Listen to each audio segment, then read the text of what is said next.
each of you have.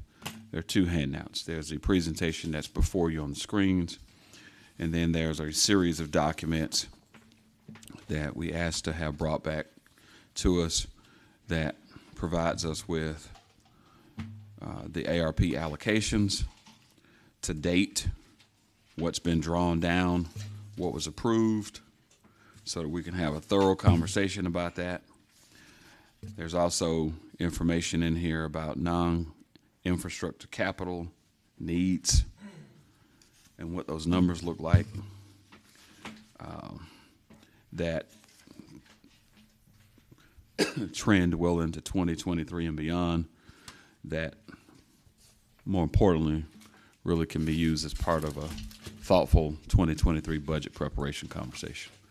So with that, we'll turn it over to finance.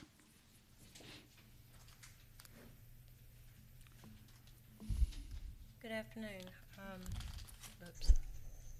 Ms. Dallas, did you want to say anything to begin with, or you just want me to launch? Okay.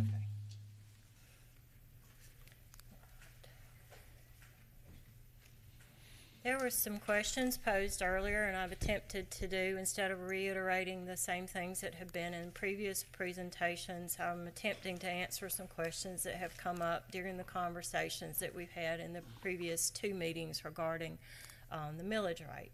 So one of the first ones pertains to the changes in our fund balance over the past several years. Donna, can you speak closer into the microphone? Okay. Is that better? Maybe it's cold and my hearing is bad right now because it's cold. My voice usually carries inordinately well for somebody my size, so I apologize if you're not hearing me. It's better? Okay. All right, so one of the questions that was posed pertained to the changes in our fund balance for the general fund over the past several years. And so this, all I've done is just cut and paste the chart that was presented to you from Mr. Miller Edwards from Malden Jenkins when he came to speak to you about the results of the 2021 audit. So these are the changes from 2016 until 2021. To kind of put that in perspective about where we expected and where we say we need to be, the yellow line here is our 90-day target, which was our adopted target through the year 2020. However, during the GMA work session for the budget and planning in early 2021, one of the commission priorities that came out of that meeting was to increase our available number of days of fund balance to 180 days.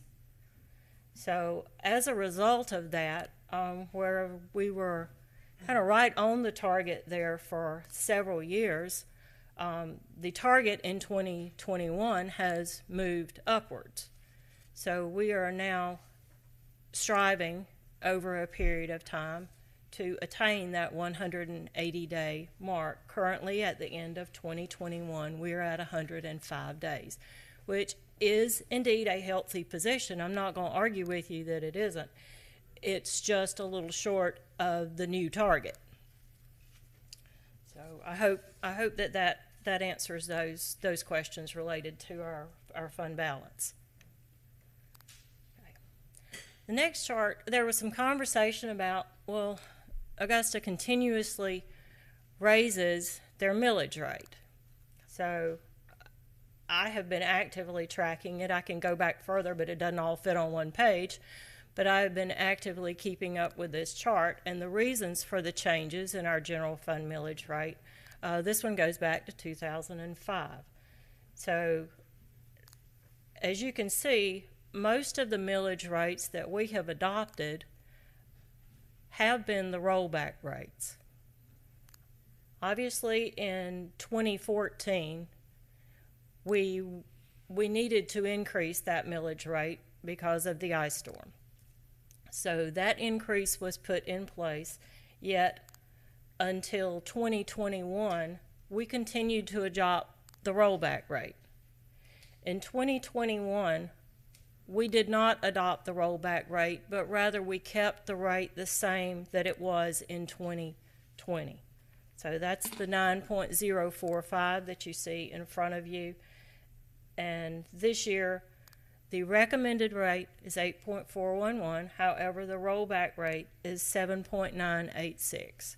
So that would be the results of what this chart would look like going back to 2005.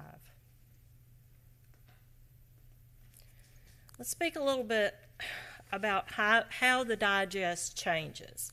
Obviously, there was a pretty good size change in the total property valuations on the 2022 digest. The digest moves mainly because of three things, put fairly simply. The first is the reassessment category. That is the category that triggers a computation that tells you that you need to change your millage rate, either upwards or downwards, because reassessments can go up and reassessments can go down. We have seen that total work both ways. The next part is your other changes and your growth to that digest, which you're not, I'm going to use the word penalized, because the rollback calculation usually in a year when your reassessments goes up, that rollback calculation tells you that you need to lower your millage rate. And you have to do that calculation based on the value of the reassessments. But you get to experience the revenue associated with your growth, and that does not enter into the rollback calculation. The other thing that makes the digest change, going either up or down, is the way your exemptions go. You have more or less people filing for your homestead exemption. There is a whole litany of exemptions that I will not even begin to try to get into. I'll let Mr. Roundtree answer either of those questions. But those exemptions can roll on or roll off of the digest, causing it to move one way or the other. What I've attempted to show you on this chart is not only the millage rate and the change in the millage rate from year to year, from 2016 to what would be the rollback millage rate in 2022. The change in those mill rates, as you can see, more than likely goes downward. The far right-hand computation is the revenue that you would experience from that millage rate just based on the growth category of the digest movement. As you can see, the 7-year average is less than $400,000 that new growth would contribute to your budget process as new revenue. So that's not nearly as big a number as one might expect it to be going year to year. Obviously, 2022 is higher than most of the prior years, the most closest being 2019. Okay, so what do you do with the revenue, and what do you have to keep track of? Because obviously, when you adopt a budget in November of the prior year, and you start experiencing the things that life throws at you while you're going through your fiscal year, some of those things kind of come towards you that you weren't expecting. There are conversations that happen. There are things that have to be taken into account. One of the things that I mentioned to you at the last GMA workshop was that we didn't do a very good job of predicting what our gas prices would be this year. We budgeted at $2.80 and at $3.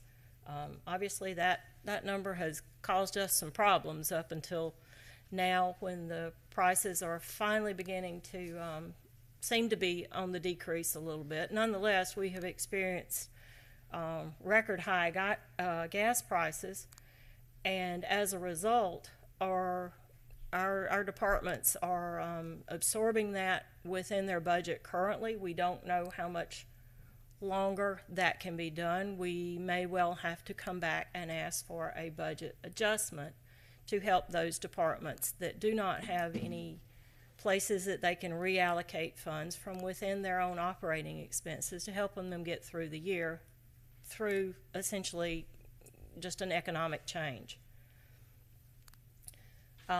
We've listed categories for 22, 23, and 24. Now, these are things that we just need to take note of. Some of them are actual commitments, such as the prisoner health care contract that was recently approved that will take effect in 2023. That will cause the cost of providing that care to our prisoner population. This is mostly related to the jail population, although our CCI is covered.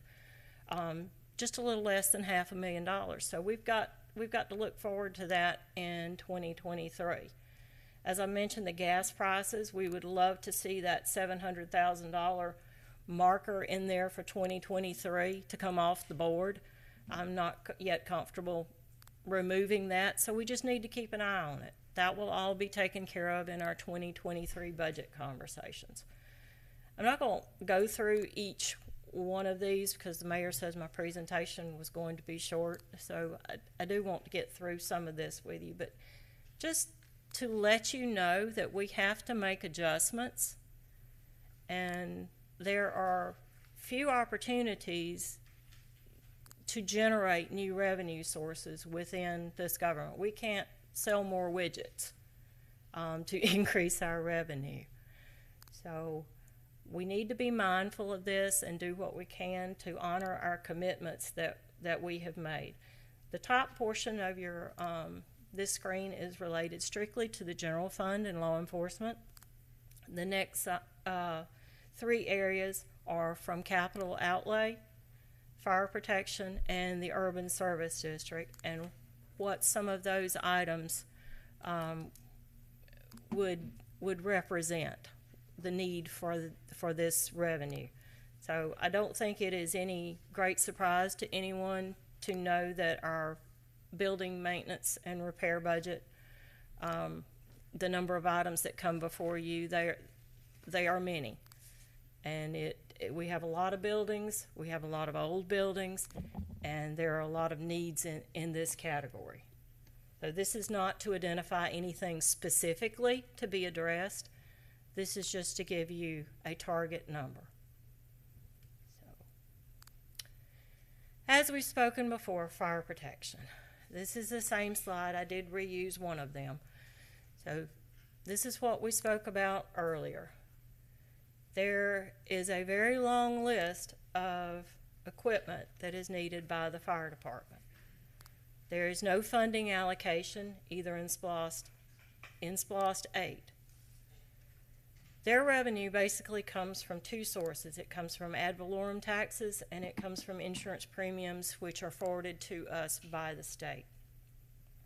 The recommendation that you had before you with the recommended millage rate was to add 1/4 of a mil, which that addition plus the digest growth would generate $2.3 million, which would then be restricted for equipment purchases, with Chief Burden to come back with a prioritization and a recommendation. Obviously that, he would not be able to go out and spend $2.3 million just immediately. They would go, the budgeting process, the procurement process, and all that would be approved by the commission.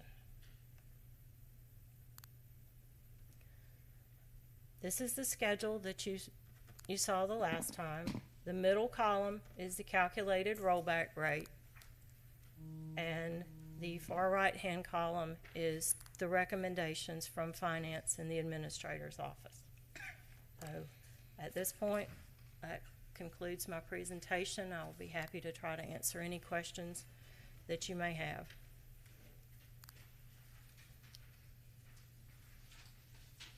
Are there any questions for Ms. Williams? All right, Mayor Pro Tem. Good afternoon. Just a couple of questions. I think you said the other day, and I'm just looking for clarification, that if we don't do the proposed rate and we do the rollback, then we're gonna have some areas where we're gonna be short some money. So can you explain that to us? Okay, the calculations that I shared with you earlier took the gross amount of revenues less the collection rate, which I used 98%. I'm speaking to the general fund right now. Less the early payment discount, less the required transfer over to the tax allocation district, and would indeed put us in a projected position of approximately $450,000 to $500,000 below the targeted level of revenue that we have used to balance the budget. Gotcha. So let's say we do the rollback and we come in and we're short. So where would the money come from if we need to plug a hole or what have you? So where would we get the money from? Well, there are two immediate areas that could be reduced. You would effectively wipe out your contingency fund, which right now stands a little, I think, right at $500,000. I'm not 100% sure. I need to check on that. You have programmed in there to increase your fund balance by $1 million. You would lower that projection and not demonstrate your commitment to getting towards the defined target for your fund balance. Those are the first two off the top of my head. I could prepare a different listing of possibilities should that be needed. And I think I saw in your presentation that there's a possibility we could have an increase for the EMS service as well as an increase with the library system here in Augusta, Georgia, so that would cause further. Yes, sir. I have no idea what those amounts might be, but we would need to plan for them going forward from some source of revenue. Okay. And the proposed rate is less than last year? Yes, sir, it is. The proposed rate is 0.634 mils less than the 2021 rate, which was 9.045. So we've been essentially going down the entire time. Like you said, we've been looking at the accepting the rollback rate for a number of years. And I'm looking at the rollback rate that you have for this year, 7.986. That goes way back to 2006 when, that range. That's correct, sir. Just looking at the rate, that would be one of the lowest rates in the past 20 years, just about. Okay. And this is because I don't know, is there a rate that we could go to that would not be the 7.9 and not necessarily the proposed rate for this year? Is there a way to get in between there somewhere, right in the middle? Or? Yes, sir. But it still dictates the same action. The requirement from the state. The rollback rate requires one hearing, and the process is completed within a week. Okay. Anything higher than the rollback rate requires 3 hearings. If it is 1/1000th of a mil that it changes above the rollback rate, you still go through the same process. But yes, sir, in answer to your question, there are any numbers between the 7.986 and the 8.411. Gotcha. And if we adopt the rollback rate, will we be able to get the fire equipment? Would it generate enough money for us to get the equipment for the fire department? No, sir. The money for the fire department is predicated on the recommended rate for fire of 2.217. Okay. So is there any other department where we really need to generate money? The fire department is the only other standalone department that is supported by a millage rate. most of your operating departments that you see, your tax assessor, your procurement, finance, Ms. Bonner's office, law department, any recreation department, those are all housed in the general fund, which are supported by that countywide M&O rate. Okay. And you know, I've talked to a number of people, I should say, and this is pretty much, and you correct me, this is pretty much a recommendation from the finance department and not just from you, Donald Williams, so because some people seem to think like you're the finance director that you made this rate up or something. This is something that's coming from your team with the finance department, I would say. That is correct, sir, and it has been discussed, the implications of adopting a rollback rate versus the rate that has been recommended. That has been discussed at length with the administrator's office, my team. I've had different ones do revenue projections. This is a group recommendation. It is not just Donna standing in front of you picking a number out of the air. I got you. Thank you. Chair recognizes the commissioner from the 8th. Thank you, Mayor. Just going back through the slides, and I'm going to start at the beginning. You know, it's a little misleading the way that Malden and Jenkins did that initial chart. It kind of looks like we're losing revenue, gaining revenue, losing revenue. But in reality, what this chart is showing is that we are actually adding to our fund balance each and every year to the tune of about $18.9 million over the last 6 years. So I just wanted people to understand that are watching out there, because it does look like it fluctuates up and down, but that's actually good news for everybody. You know, we're budgeting, but yet we're bringing in more or spending less each year. So to the commission up here, I think we've done a good job of being able to add to that fund balance, and you know, even to the tune of, you know, growing the daily cash on hand up past 100 days. Have we ever been over 100 days? No, sir. You've got the chart. That's the first time we've broken 100. Okay, I'm just well, and I just want to state that because, you know, as you're going through this, you kind of make it seem like it's a negative thing that we're under, No. you know, what our target is, but the target was raised because, you know, we felt like we could get there eventually, and so, you know, for us to finally be over that 100-day, you know, operating or fund balance, I think that says tremendous things about where we are, and you know how we're growing and continually trying to make sure that we're protecting the city as well as our citizens. So, you know, it's just like you said, it's all in how things are. I could not agree with you more. That I was ecstatic that we broke the 100-day mark. It was never intended to be a conversation that, I don't like Malden Jenkins' slide either, but that's the way they like to show it. But I felt that it was important to be able to measure the progress towards the new goal that was set for us. And no, sir, we were not going to meet that in 1, 2, 3, 4 years, because that requires approximately $35 million to be added to the fund balance at the present rate. Sure. So, but we have a target, and targets are good to aim that was for. a target. You just don't want to go the other way. No, absolutely when you not. start comparing yourself to the target. Yep. All right. Well, and I appreciate that. And you know, as you were talking about some of the expenditures that are coming up, you know, a couple weeks ago we had the budget retreat, and you were talking there that, you know, as of the end of June, we're at 43% expenditures for the year, which is good because, you know, at that halfway point, you're expecting to be closer to 50. So, you know, for us to have that 7% buffer there was good. But then you're talking about how a lot of these things that we've done are being pulled out of different budgets, and you know, people may have to come back for budget reconciliations and different things like that. So, when you were talking to us a couple weeks ago, you already knew about those expenditures.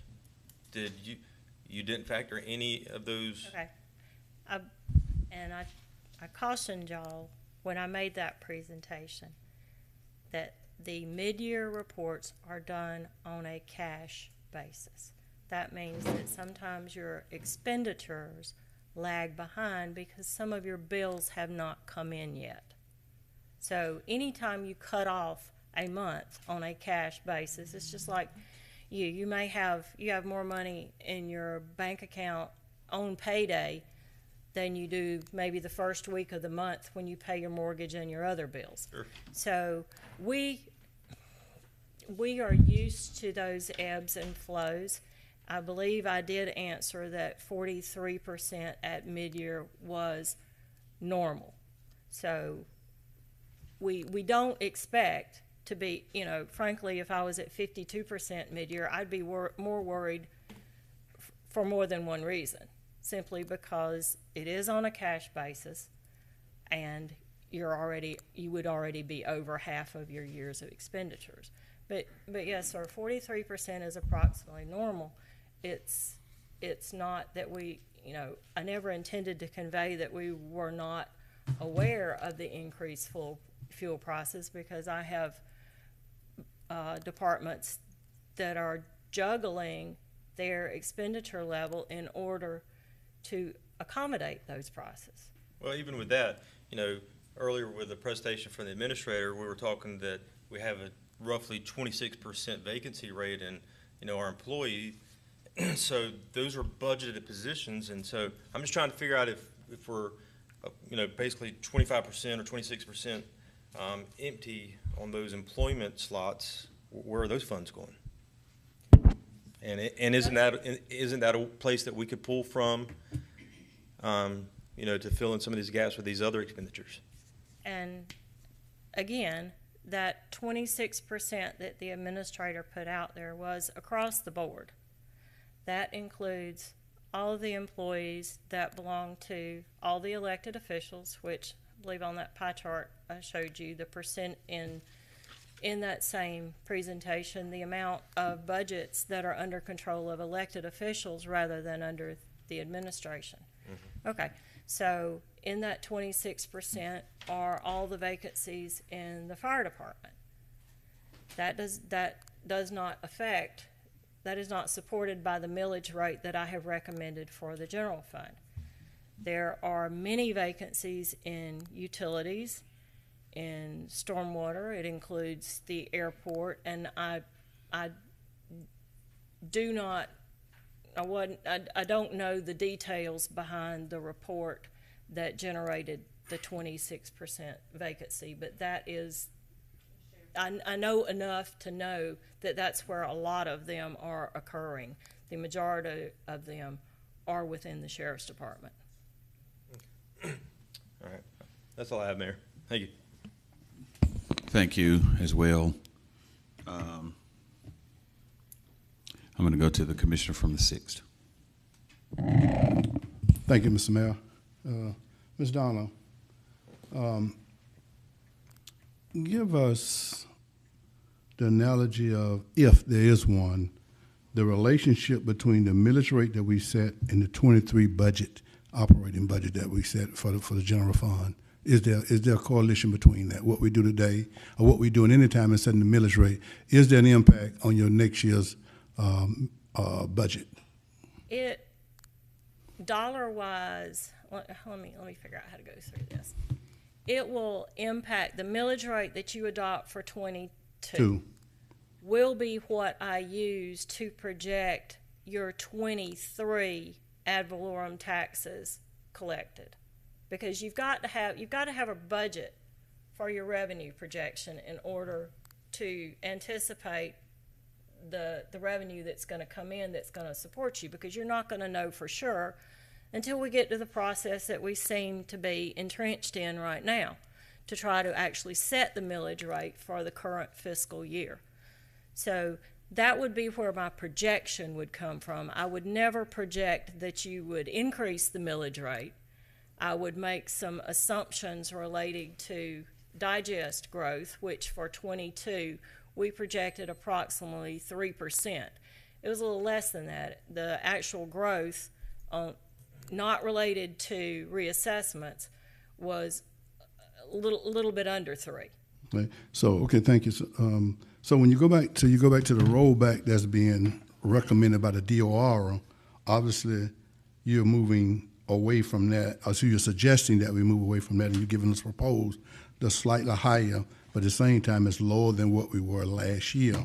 So when you look at page 3, and upcoming and potential expenditures, is that what's driving what you think the millage rate should do about what our responsibilities are going to be? That's not budgeted for in many ways.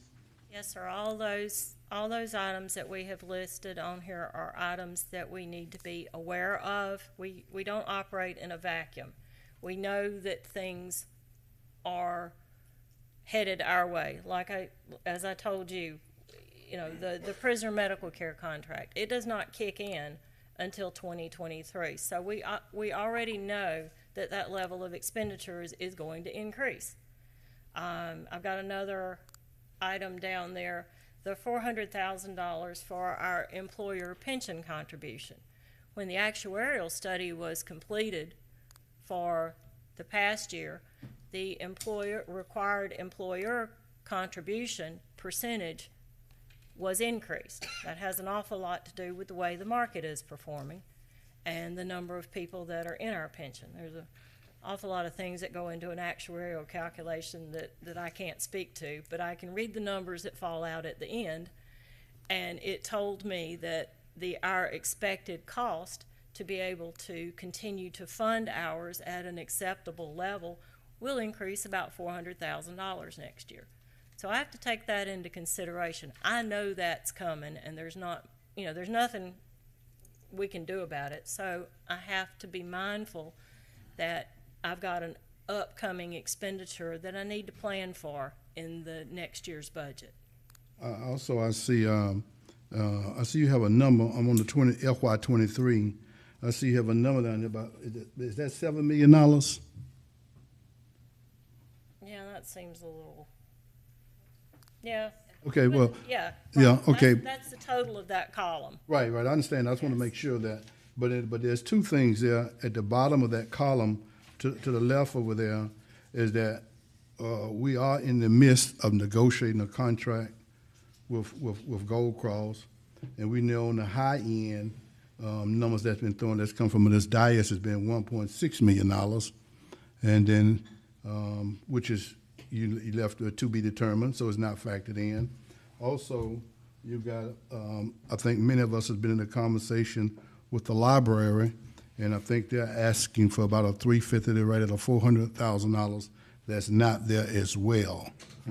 And so we're just want us to be mindful of those things in the relationship between the millage that we set, because it does give us an idea of what kind of funds that we have to work with. Mr. Mayor, that'll be all that I have at this present time. I'd probably like to say something a little later for the day over with, for 12 o'clock tonight.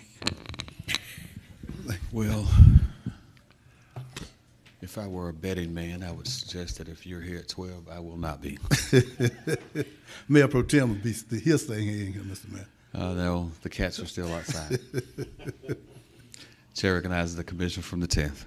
Thank you, Mr. Mayor. Yes, sir. I want to have one question. Ms. Williams, can we not pay for new fire engine equipment out of the American Rescue Funds?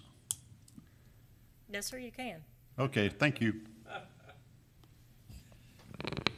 Thank you.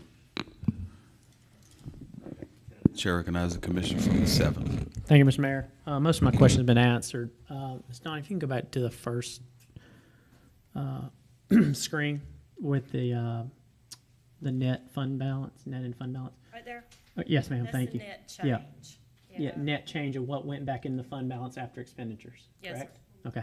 And see, this is where I think the commission really needs to hone in on, because you take all those years, 2016 to 2021, it's $2.9 million average per year, 5.6 last year, as a matter of fact, and we need 453,000. 453,000, average 2.91 million. So, and that's the 22 budget, and that's what we need to be focused on, not all these things that are down the road.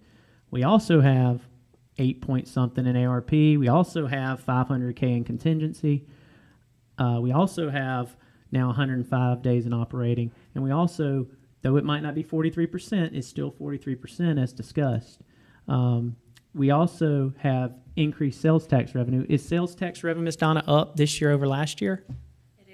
Thank you. Have you seen this government ever in a better financial state than we are currently based on everything that you've showed us now with the number of days, the funding sources that we have? That $84 million did wonders for our ability to meet unbudgeted. And thank you. That's exactly my other point of like, we're here asking to go back to the taxpayers to pay for $453,000 that we know we're going to have based on what we see in front of us. There is no reason that we shouldn't roll it all back. And as your budget at home, if you have things that are coming down the line, what are you going to do? You're going to have those tough conversations to make cuts and have those tough, difficult conversations on the 2023 budget that you haven't set yet, involving the sheriff's possibly positions cuts that we're going to have to make that tough decision on.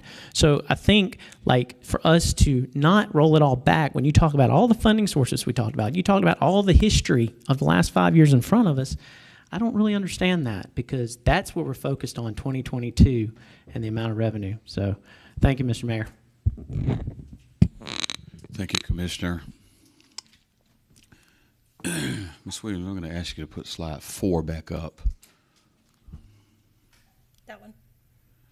And during the period of 2007 to 2009,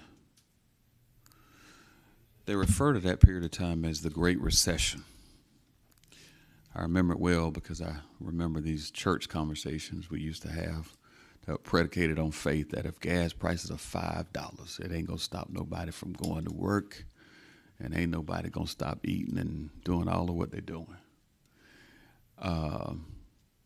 No different than what one would perceive as the current administration is saying it's not a recession. We're not in a recession. We've got high inflation, but it's not a recession.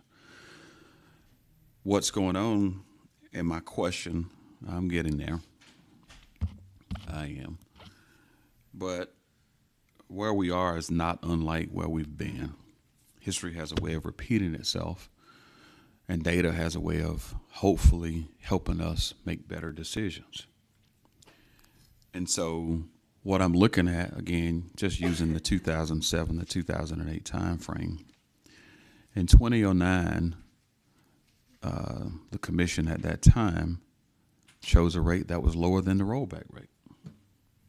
Because the rollback rate went up. I understand that as well. But you were right. Absolutely. And if I jump to 2020 through 2022, you've got a current commission that is better financially than that commission was, notwithstanding you actually have a policy in place now that says we want to go towards 180 days of reserves. And I remember that conversation we started at. I've heard from all of the commissioners over time with regards to where we are, and certainly timelines that are in front of us. And I go back to the Georgia Taxpayer Bill of Rights, which is really what this conversation is all about. And what we've got in front of us is the DOR suggested rate, which is the rollback rate, which, pursuant to Tabor, says that the municipality will raise this amount of money using this to satisfy its needs, versus what's being proposed. And we're not here today to make a decision, but I think given the weight of the data that's in front of us and all of what we've heard, and we've had this discussion before, making mid-year adjustments, and in this case, an adjustment to the tune of $500,000. I'm not even saying 450, but an adjustment of 500,000. It just seems prudent in light of what we know. What we also know then is that given all of the needs of what will be a future commission, we'll at least start leaning into that from a budgetary process from a 2023 perspective, which is what governments do all the time. So my question is, the commissioner from the 6th raised this idea about what has been discussed as a $1.6 million subsidy annually for GC. I happened to be somewhere in the city, I don't know, a couple of days ago, and I heard another number, almost $4 million. You know, the streets be talking. And my question is, given slide 4 and slide 6,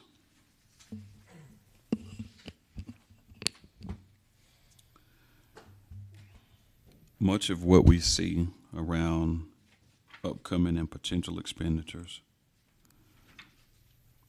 is it not true that these upcoming and potential expenditures are not included in the 22 budget?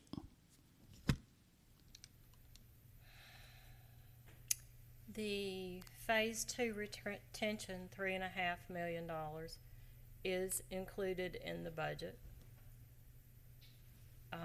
The central services contract, I believe that is included in the budget. I believe those are the two from 2022 that I can speak specifically are included currently. Okay. And we have sufficient enough revenue to meet that. Is that not true? The increase in your sales tax collections was designated and itemized as a source of revenue to fund the Phase 2 retention as presented by the administrator. Yes, sir. All right, thank you. Are there any other questions? Chair recognizes the commissioner from the 6th. Yeah, Mr. Mayor, one of the things you made mention of is that we were not going to attempt to make a decision today, and I don't necessarily disagree with that, but we do have August the 30th bearing down on us, so, and the only time we officially meet again is August the 30th. So do we plan to do a special call meeting or something between that time to try to get something done prior to August the 30th? So that because whatever we do, you got some advertising to do, whichever way you go. Mentally, I'm tracking that, Commissioner, and thank you for that question. Madam Clerk, is it not true that we meet next week? Do we meet next week? We don't? Thank you, Lord. I'm just kidding. I'm just kidding. Given the nature of your request to have this meeting, Commissioner, I'm confident that as we have these discussions, and again, largely we're having this conversation at your request, we'll have another special call meeting as well if necessary. Okay, because we're gonna have to advertise them out. We got to vote them. Even if you stay at your rollback, I think you still got to advertise. Yeah, you do. You've got a week's notice. Yeah. Yeah. Okay. Yeah. And so will we be doing a special call meeting next week if we don't take no action today? Had we taken notice, had we taken that, one, we are statutorily not able to take action today. Number two, to that end, if there's a desire to have a special call meeting, I'm all for it. Okay, because we're going to have to, because the following week is following Tuesday, Yeah. the 30th. Yeah, Okay. absolutely.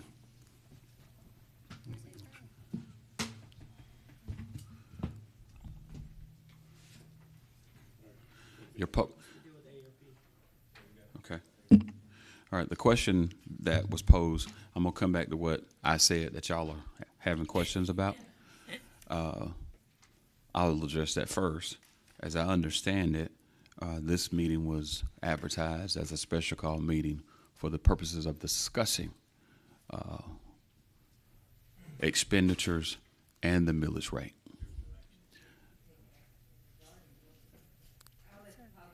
Well, that's yeah, what I would do as well. What was the question? The question before us is, can the commission take an action on adopting a millage rate today? No.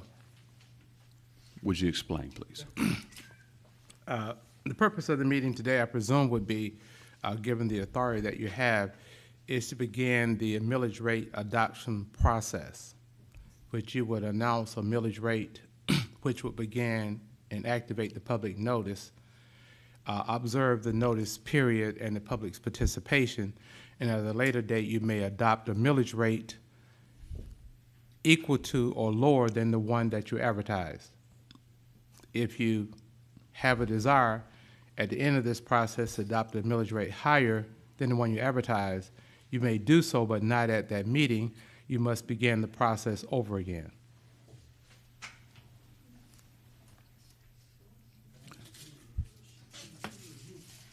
Is that correct? All right, while they're talking, I'm gonna go to the question that the commission from the 7th asked. What you have, package number 2, is what the current to date expenditures are of ARPA dollars and who the recipient of those dollars are. Because you didn't have a comprehensive list at this point. And it also includes information, I'm gonna come back to you, parliamentarian. It also has information about proposed capital needs for the next 3 to 4 years. Okay? All of those things that were part of earlier discussions and conversations about, you know, we got the 2023 budget, we got these costs that we got to pay for. Well, it's one thing to talk about them, but it's another thing for you to see it in writing. All right, back to the parliamentarian. Yes. Mayor Davis, I understood you had asked me the question, could the commission adopt a millage rate today? Was that your question? That was my question. Yes. That is not the question that they have. The question that they have is, can the commission move forward with agreeing to a process to present to the media, the public, a proposed millage rate? And as I stated, yes, you can do that. You did state that.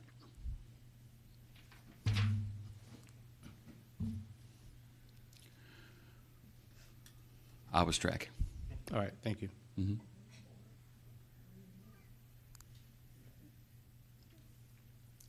What's the pleasure of this body? Chair recognizes Commissioner from the 6th.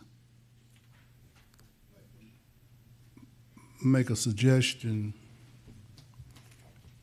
Based on what we see here, we got the proposed millage rate from the DOR that we adopted, but leave the other things in place. The M&O, the fire protection, and the capital projects. Leave those in place, but accept the rollback for the general fund, the 7 point, whatever the DOR recommended. That's my motion.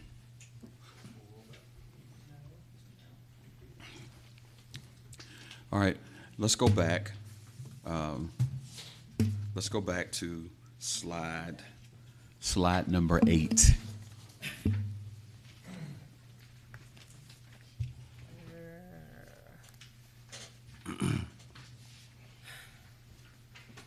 Hang on a sec, let it catch up. All right, on slide number 8. Okay, here you go. All right. I'm going to give the commissioner from the 6th an opportunity to express what he's communicating. Yes, sir. What I was saying, Mr. Mayor, you have a DOR that was, I think, 7 point something, that was 796. 796 that the Department of Revenue was recommending that we adopt that, but the capital outlay that was 0.722, leave it in place, is being presented to us. The fire protection 2.217, leave it in place, and the I think in the urban service district there's 4.845, leave those in place for roll back on take the DOR's recommendation. That's my motion. Mayor, can I ask a question to my colleague?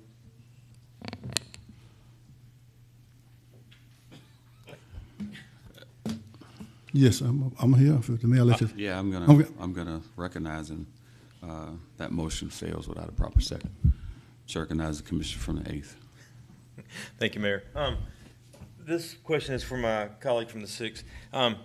In regards to the fire protection rate, can I suggest that we wait until we have the ARP discussion before we make a move on that, especially in reference to my colleagues from the 10th question earlier? There's $10.5 million that's getting dumped into the general fund next year that, to me, is much more valuable today than it will be in 3 years when a lot of this equipment needs to be replaced. So that goes a lot farther towards $14.5 million that the fire department needs than 2.3 per year that this 0.25% increase will generate. Well, I think what you got here is your fire department is going to have a new building in about a year and a half and won't have any equipment to go in it. And I think it takes them almost between a year to 18 months to get their vehicles. That's why I'm saying if we allocate the $10 million out of the ARP funds that they're wanting to put into the general fund next year, instead of allowing it to get placed there. Let's ask this, Mr. Mayor, because we does see a $10 million in there. Has that already been distributed, or that's yet to be distributed? It's to go towards the reserve fund. It's going to get. Let's see the staff, so we won't be. I want to hear what they got to say about it. So here's a couple of things. I want to draw everybody's attention to your handout. Okay, I want to draw everybody's attention to your handout. We'll leave what's up on the screen, but your second set of handouts.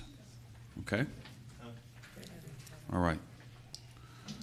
This document details, or at least represents, the full $82 million and where those dollars are supposed to go. I want to go back to this premise. I've said it before, and I'll hold fast to this. Where those dollars are conditionally approved or predicated to go somewhere, this still provides opportunity to make adjustments and to be more thoughtful about what you want to spend. I said this in a private conversation. We're not doing anything very innovative, and if all we're going to do is just make sure the government operates and continues to move forward, then this is your opportunity to revisit that, okay? And talk about solving some of these capital challenges. We knew we were building a fire station. We knew it needed equipment to go into it, so that's not new. And so we didn't include it in SPLOST 8. So this is an opportunity for us to be thoughtful and say, how do we solve present-day challenges with current resources, while at the same time giving those who will come behind us, for those who are departing, an opportunity to have this same strong, stable runway that we've built over the last several years. Okay? All right, Ms. Jackson. For me, I just wanted to make a clarification because I believe that the statement was that the $10 million is just going to general fund. It is not. It's going to general fund, but for clarity, that $10 million is designated for specific needs for the general fund, such as the increases to the sheriff's department, such as some security things. All of those things were addressed in the 2022 budget. So just to be clear, if we do make adjustments for the general fund, that those actual appropriations we would have to reassess the budget for 2023 as well. I've asked this question numerous times. And we shared that information with you, sir, I believe last week. We outlined every single thing. You outlined the 4.5 that I asked about, but I've asked about this 10.5, and I was repeatedly told that it was being put into the budget and would eventually end up in the reserve fund to help grow those number of days. The 4.5 that we address is a carryover in 2023 and 2024, and then we would have to pick those costs up in general fund specifically. Well, so everything that was outlined is also inclusive in 2023 and 2024 as well. The 10.5 was not included in your communication last week.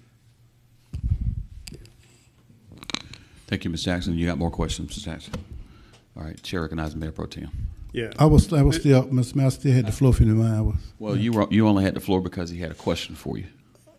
But I want to weigh in on the answer I'll to come that. back to you. Okay, all right. I'll come then. back to you. Yeah, he gonna come back to you.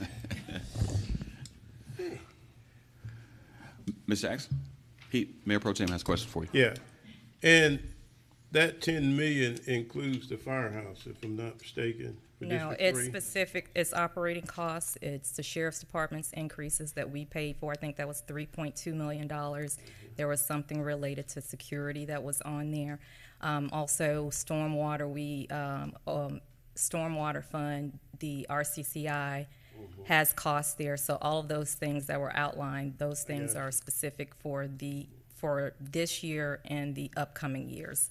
Right. ARP is covering those operating costs to give some relief to general fund. Right, and so if we were to pull that money, we still have to find some money to put there. That is correct. Okay, so that means that if you pull 10 million, you got to get 10 million from somewhere else, if I'm not mistaken. That is correct. Which the only place we've got money right now is probably ARP, and I know people still have some things that they want done with that. Thank you.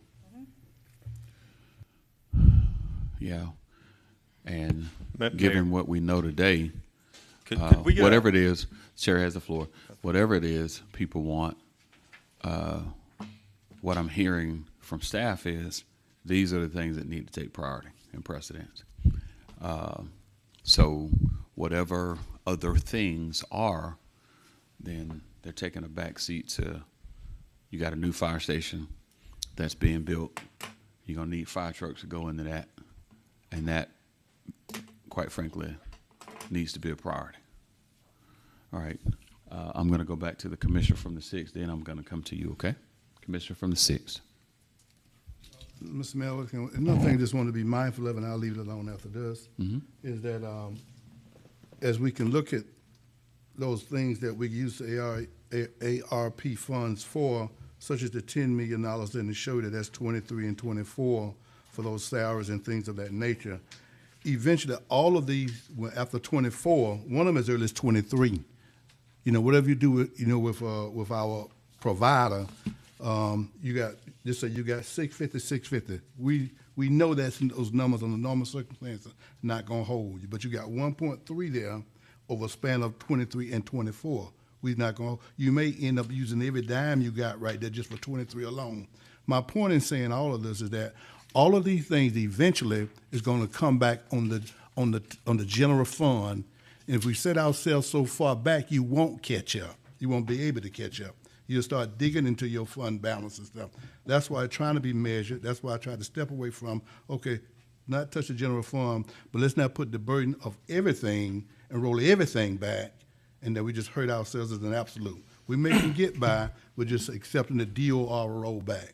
But however, let's leave those other things in place because we don't want to take every dime off the table to keep us moving in the right direction. That's all I'm suggesting. Thank you, Mr. Mayor. Thank you. And I absolutely am not suggesting that you rob Peter to pay Paul, who then will take what John thought he had. What I'm suggesting to us is that we be thoughtful about where we are right now. And in doing that, it requires us to certainly look ahead. We know that there are present-day concerns around the health, welfare, and safety of all of our citizens. Fire stations are essential to that. You've got, if you take this first sheet that's on the screen now, you've got a series of buckets that we will talk about and navigate through during the 2023 budgeting process. You've got the 10.5, which is revenue replacement. You've got the 2.25, which is the streetlights conversation, of which for some reason we won't go ahead and just solve this conversation long term. And then, of course, you've got the 3 million where you're talking about meters for utilities and all of these things. Unfortunately, from a capital perspective, that's one of the greatest challenges of local governments. How do I address capital needs on an ongoing basis if I have not already identified a funding source for it? That's not a new conversation. It's not a new thing, but it's a challenge that you have every single year when it comes to capital investments. So take the sting out of it, and all of that other stuff. We just got to be thoughtful about how we attack this, okay? All right, I'm going to go to the commissioner from the 8th, and then we're going to close this out. Thank you, Mayor. Really, the question is to whoever is out there that wants to answer this or even provide the information. Can somebody please break down that $10.527 million into where it has been reallocated towards? It's a question that I've asked numerous times over the past few months, and I've never heard or seen it broken down the way that was just suggested. So I'm just asking for that to be sent to the full commission, the way that it's being presented here as revenue replacement, and the explanation I received just 2 weeks ago was totally different than what I just heard on the floor. So that would definitely help me, and I think it would help the rest of us as we try to make some decisions in regards to how the rest of these funds are going to be spent. I appreciate your concern. I also appreciate Ms. Jackson for answering that question and providing a quality answer. And yes, you'll get it in writing, which is why we asked them to provide you with this. And I'm going to challenge every member of this commission to look at this because it's real easy to forget where we've spent money and where you've made allocations of $500,000 here, $300,000 there, $400,000 there when it comes to these ARP dollars. And everyone needs to be fully mindful of that as we're making these broader budget decisions for 2023 and beyond. And we're not even really at that place. Okay, Madam Clerk, we'll talk and we'll schedule as needed a special call meeting to address the broader issue in front of us. All right, this meeting is adjourned.